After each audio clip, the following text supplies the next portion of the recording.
Welcome back. हम गुफ्तगू कर रहे हैं कामरान बुखारी साहब से और हम उनसे बात कर रहे हैं जो इस वक्त ईरान इजराइल अमरीका के दरमियान जंग जारी है। कामरान साहब, कुछ लोगों का ये भी ख्याल है कि इस वक्त क्योंकि जब अमरीका और इजराइल ने ये जंग शुरू की तो ऐसे लग रहा था कि जैसे हुकूमत को तब्दील किए बगैर वो कुछ और एक्सेप्ट नहीं करेंगे, मगर अब बहुत से लोगों का ख्याल है कि ईरान ने इतनी ताकत दिखा दी है कि शायद अब अमेरिका पीछे हट रहा है, और अगर हम इस बात को मान लें तो फिर अमेरिका को अगर मुज़ाकरात करने पड़ रहे हैं ईरान के साथ, तो फिर ये ना हम कहें कि शायद ईरान उतना कमज़ोर नहीं हुआ जितना कि अमेरिका चाहता था, and they might be a bigger headache now for the region.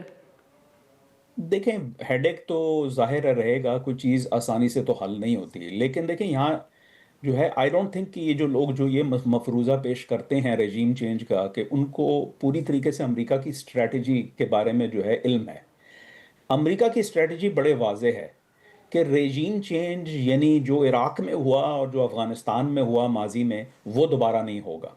इसका सबूत जो है वो वेनेज़ुएला के ऑपरेशन के साथ हुआ था। अब मसला ये है कि ईरान के अंदर वेनेज़ुएला की तरीके से ऑपरेशन नहीं किया जा सकता। उस मॉडल को कैसे अमेरिका जो है ईरान पे लगाए या अप्लाई करे, ये चैलेंज है। अमेरिका कभी भी यहाँ पे पूरी रियासत का शिराजा नहीं बिखरना चाह रहा था।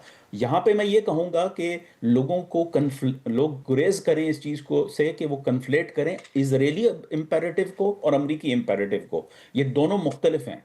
इजराइल चूंकि उस खित्ते में रहता है, उसको एक एग्जिस्टेंशियल थ्रेट का सामना है। अमेरिका को कोई एग्जिस्टेंशियल थ्रेट नहीं है ईरान से। तो इजराइल ज़रूर चाहेगा कि जो है जितना भी जो है इस रेजीम को डिमोलिश किया जाए, वो जो है ना वो कर सके। लेकिन अमेरिका ये नहीं चाहता, क्योंकि अमेरिका ये चाहता है कि भाई एंड पे इस रेजीम का बिहेवियर चेंज करो।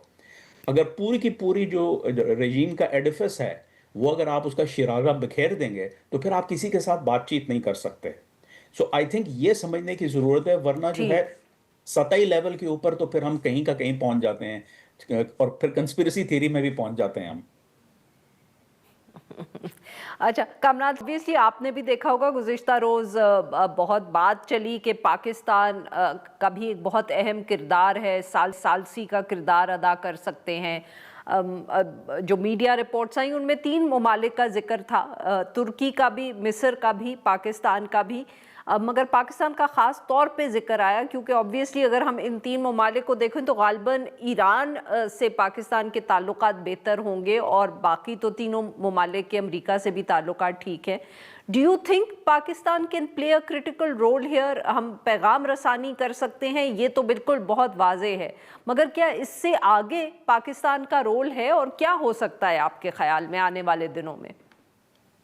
जी, ये सबसे अहम डेवलपमेंट है इस पूरी जंग के अंदर कि पाकिस्तान का जो स्ट्रेटेजिक स्टैंडिंग है, एटलीस्ट वेस्ट एशिया के हवाले से, वो बहुत अपग्रेड की गई है। मतलब वो बहुत अपग्रेड हो चुकी है। ये अचानक नहीं हुई, लेकिन चूंकि पाकिस्तान का ये जो किरदार सामने आया है, इससे ये बात अब वाजे हो चुकी है। देखें, सदर डोनाल्ड ट्रंप ने जो chief of the defence forces हैं, फील्ड मार्शल आसिम मुनीर, उनको बाकायदा लंच पे बुलाया था पिछले साल व्हाइट हाउस के अंदर।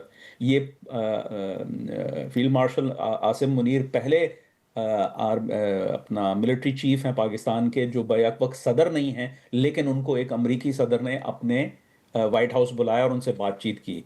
तो वहाँ ही पता चल गया था कि ये जो है कोई रिलेशनशिप बहुत गहरा है।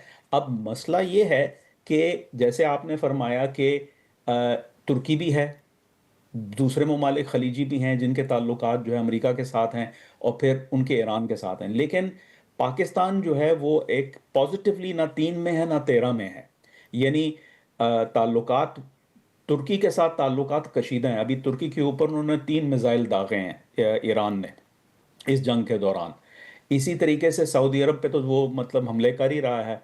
तो गो के उन मुल्कों के ताल्लुकात बड़े गहरे हैं, लेकिन वो एडवर्सेरियल स्टेट्स हैं। पाकिस्तान, और फिर ये कि उनका डायरेक्ट बॉर्डर जो है खैर तुर्की का लगता है, लेकिन जो पाकिस्तान का भी एक बॉर्डर भी लगता है, और पाकिस्तान ने अपनी पोजीशनिंग जो है वो ऐसी रखी हुई है कि वो there is a line of communication जो ईरान के साथ है। तो I think from an Iranian strategic point of view, जो कि ईरान जो है वो स्ट्रेटेजिक लोनलीनेस का शिकार है पूरे खित्ते के अंदर। और सही। ख़ास तौर पे इस वक़्त तो उस ऐसे असना में पाकिस्तान एक वाहिद मुल्क है जिसके साथ वो किसी तरीके की कम्युनिकेशन जो है अमेरिका के साथ कर सकता है। एंड आई डोंट थिंक ये मैसेजिंग है सिर्फ, आई थिंक पाकिस्तान के पास इतनी गुंजाइश है कि वो सिर्फ पैगामात आगे पीछे नहीं कर रहा, बल्कि दोनों की जो थिंकिंग है और पर्सपेक्टिव है उनको भी शेप कर रहा है। बिल्कुल सही Kamran sahab, very quickly we running out of time here, but ये बताइएगा कि ऑब्वियसली अब ये जंग है, ये चलती है, कुछ चंद दिन चलती है या चंद महीने चलती है, मगर इससे खित्ते में जो खलीजी रियासतें हैं इनकी सिक्योरिटी, इनके पूरे हम कह सकते हैं जो इन्होंने एक इकोनॉमिक स्ट्रक्चर भी बनाया हुआ था उसको भी धचका लगा है। इनकी अब सोच और इनकी स्ट्रैटेजी या लाहे अमल आने वाले दिनों में इस जंग के बाद किस तरफ आपको जाता हुआ नजर आ रहा है? क्या सोचेंगे, कैसे प्लान करेंगे ये ममालिक? बहुत अहम, ये इसके 3 पहलू हैं। पहली बात तो ये है कि ये मुल्क अब अमेरिका के साथ और भी इन्हिसार करेंगे, ठीक है? दूसरी बात ये है कि सऊदी अरब बिलखसूस वो पाकिस्तान पे बहुत ज़्यादा इन्हिसार करेगा। जो स्ट्रेटेजिक म्यूचुअल डिफेंस एग्रीमेंट है, उसको हम हरकत में आता हुआ देखेंगे। पाकिस्तान का सिर्फ एक डिप्लोमेटिक रोल नहीं होगा, बल्कि एक सिक्योरिटी रोल होगा खलीज फ़ारिस के खित्ते के अंदर। इसी तरीके से ये ममालिक तुर्की पे ज़्यादा जो है ना रिलाय करेंगे। तो आई थिंक कि जो है ये अभी तक ये जो एक थियोरेटिकल कॉन्स्ट्रक्ट था ना इस जंग से पहले कि जी ईरान जो है खलीजी ममालिक के ऊपर हमला कर सकता है, तो अब वो एक रियलिटी बन के सामने आ चुका है। ये नहीं है कि ईरान के पास कोई बहुत ज़बरदस्त किस्म की कुव्वत है, ईरान के पास कुव्वत है, लेकिन एक रियलिटी ये है कि यही टारगेट्स हैं उसके सामने। जो उसकी इस वक्त कुव्वत है वो सिर्फ और सिर्फ इन टारगेट्स को, क्योंकि डिस्टेंस मैटर्स और ये बिल्कुल करीब है। अमेरिका के ऊपर तो हमला नहीं कर सकता उस तरीके से, इसराइल के ऊपर जो है ना अपने हमले कर सकता है, लेकिन अल्टीमेटली इसराइल पे हमला करने से उसको वो लेवरेज नहीं हासिल होती जितनी कि इन मुल्कों पे हमला करने से हासिल होती है। तो आई थिंक कि ये जो नया सिक्योरिटी आर्किटेक्चर, और कल जो सदर डोनाल्ड ट्रंप ने बात की थी कि हम खलीज फारिस को, स्ट्रेट ऑफ हॉर्मूज को मैनेज करेंगे और ईरान के साथ करेंगे, ठीक है, मुस्तकबिल में उनके साथ बातचीत करेंगे, तो ये एक नया रीजनल सिक्योरिटी आर्किटेक्चर इसमें जो है ना डेवलप हो रहा है, जिसमें खलीजी ममालिक की हैसियत तो बदलेगी नहीं, लेकिन अमेरिका, पाकिस्तान और तुर्की, उनकी जो है वो जो इन्फ्लुएंस है वो बढ़ेगा। बहुत शुक्रिया कामरान साहब, आपने हमारे लिए वक्त निकाला। नाज़रीन, यहाँ पे लेंगे एक छोटी सी ब्रेक, और जब हम ब्रेक से वापस आएंगे तो हम ईरान से मौक़िफ़ जानने की कोशिश करेंगे।